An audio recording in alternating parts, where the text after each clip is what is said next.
Hi, I'm Steve Bradley, and I want to welcome you to a new curriculum. A group of people have gotten together and worked on in current culture, the ways that we grow, and taken a look at how we can encourage you to grow and other people to grow. We are all part of small groups ourselves, and here's what we discovered.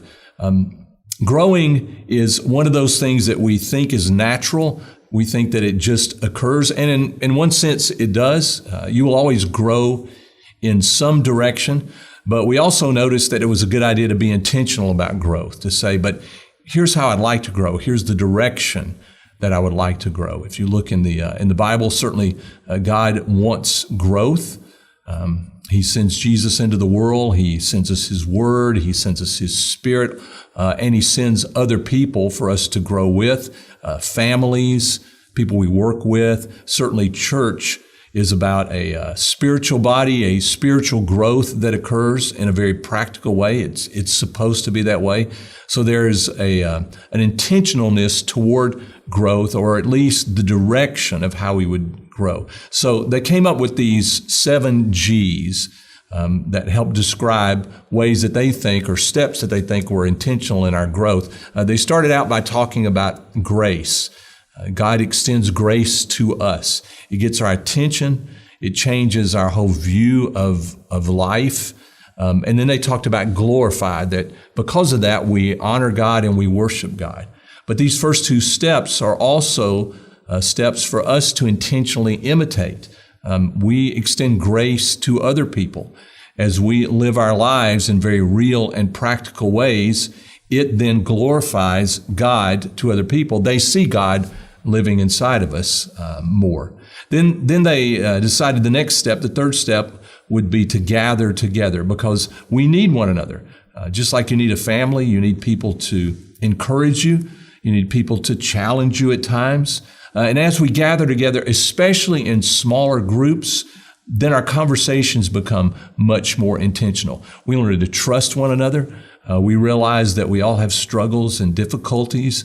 We can support one another through those struggles and difficulties, and our relationships become much more real and practical. Then they talked about growth itself, because all of this is about growth.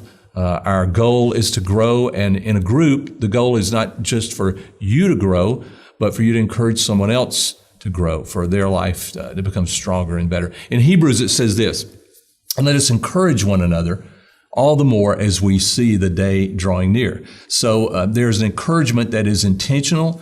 It should be there, that we should have with one another. It works really best in a group. Then they started talking about gifts, because we're all gifted. We all have strengths. We all have weaknesses.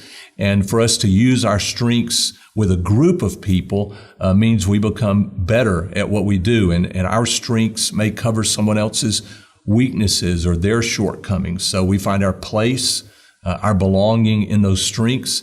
And then they began to talk about how you give, because the point of our giftedness is to give of what we have in order to strengthen the group and strengthen the family, just as God gives to us. And then finally, that we are to go. There's a reaching out, even in small groups, that is there and is necessary. Families grow if they're healthy. Small groups grow if they're healthy. Churches grow when they're healthy. And that means new people. That means new challenges, new struggles. But it also means exciting new times in our lives as we see God work in someone else's life. And even with a new person, He continues to work in my life. What we've discovered is this. If you want to grow, growth needs small group interaction. We live in a world that's big. You may come to church and find a lot of people that you say, I can't really get to know those people. But it's nice to know that there are that many people who want to pursue and follow a relationship with God. Great. It's a wonderful thing, necessary thing. But then you have to break it down to a smaller group that you know better and that knows you better. That takes time. It takes a lot of wonderful character traits, patience, encouragement, diligence, like I said, a real sense of being intentional so that our growth is real, our conversations are healthy and genuine. And we're able, as we get to know one another in those small groups, to talk about deep, important, intentional things that really matter in our lives. It becomes a real meaningful conversation. And of course, they become very meaningful friendships. So I hope that you like this study. I hope it encourages you. Just to let you know, if a small group doesn't work out for you, if it's just not your place yet, try another one. Keep trying until you find something that works for you so that God can build you up, make you stronger, and He can use you to make others stronger. Thanks for coming.